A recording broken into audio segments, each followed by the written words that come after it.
El asambleísta Vicente Tallano. Gracias, señor presidente, señores legisladores, buenos días.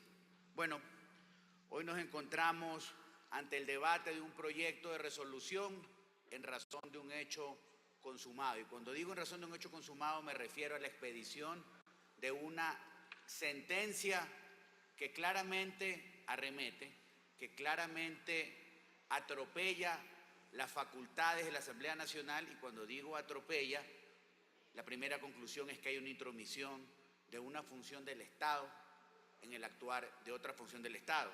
Y definitivamente este Parlamento no tiene otro camino que pronunciarse como la mayoría lo decide el día de hoy en razón del contenido de esta sentencia que abiertamente atropella la ley orgánica de la función legislativa y que abiertamente atropella la Constitución.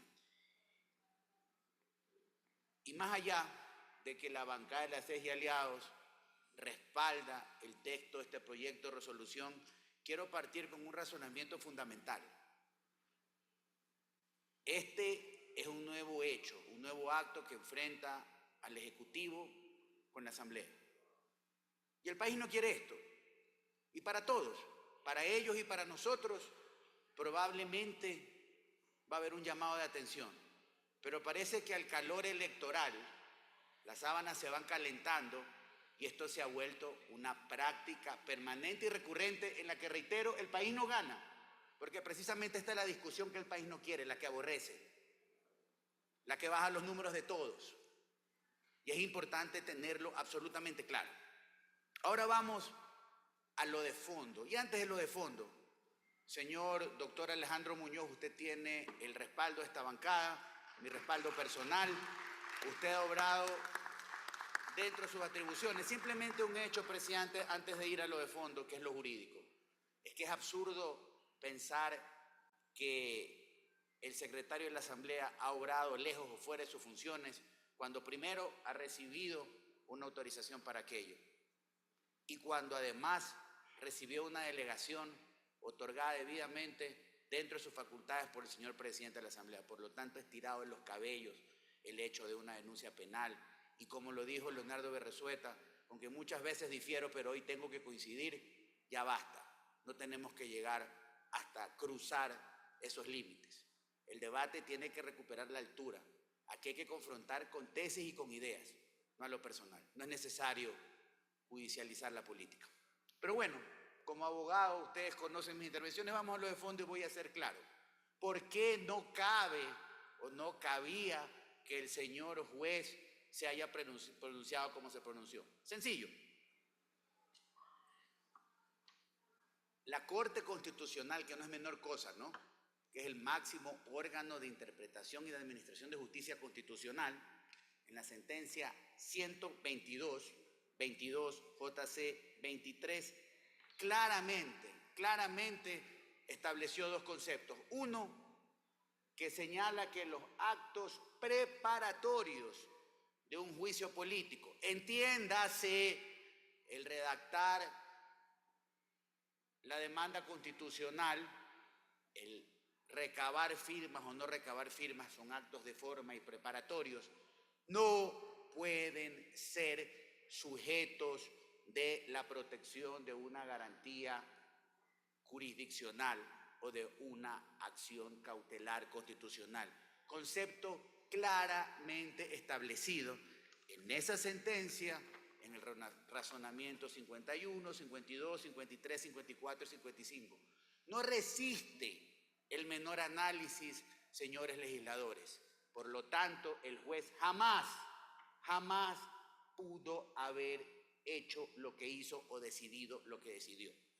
Y eso definitivamente lo trata el texto de la resolución que se propone, y en su momento, cuando esto se encuentre en firme, porque es posible aún la interposición de recursos, tanto horizontales como verticales, que no van a llegar o van a llevar a que el fallo esté en firme, se tendrá que actuar como la ley lo permita, señor presidente. Y hablando de un tema de forma que no es menos importante y que muestra lo equivocado y lo atropellado de la intención de coartar las atribuciones del Parlamento es que aquí también se lo ha dicho. Se presenta una acción inicial, luego se la retira, luego viene otra acción y resulta que hoy esa decisión nos tiene discutiendo lo que nos tiene discutiendo el día de hoy. Y sin duda alguna hay que hacer una valoración de aquello, porque eso no fue de buena fe. Y es necesario decirlo con mucha claridad. Y hablaba, para terminar esta discusión y para que todo aquel que tiene una duda, que este proyecto de resolución no tiene un fondo, lo tiene. Les decía que jamás el juez pudo haber hecho lo que decidió, pero con su venia, señor presidente, voy a dar lectura simplemente al razonamiento número 35 de la misma sentencia a la que me acabé de referir y la que valida el hecho de que jamás el juez se pudo haber pronunciado como lo hizo. ¿Y qué dice? Entiéndase que esto es parte integrante del razonamiento, ¿no? En esta línea debe de quedar claro, además, ojo, que la justicia constitucional no puede emplearse como un mecanismo para evitar o suspender un proceso de enjuiciamiento político, ni tampoco para revisar la procedencia, conveniencia o corrección del inicio, trámite y o resultado de este juicio político, esto en el marco de lo contenido en el artículo 131 de la Constitución. Y aquí viene lo importante. La justicia constitucional no puede ser utilizada para resolver conflictos de naturaleza política, pues estos deben ser resueltos en la arena política y no trasladados a la esfera jurisdiccional, entiéndase ante un juez como ocurrió en este caso. Un actuar en contrario generaría un desbalance en el sistema de separación de poderes y una desnaturalización tanto del control político como del control jurisdiccional constitucional. No lo digo yo, lo dice la Corte Constitucional del Ecuador en un fallo de obligatorio cumplimiento y observación para todos los ciudadanos y entiéndase también para el juez que expidió la sentencia materia de la discusión de este proyecto de resolución.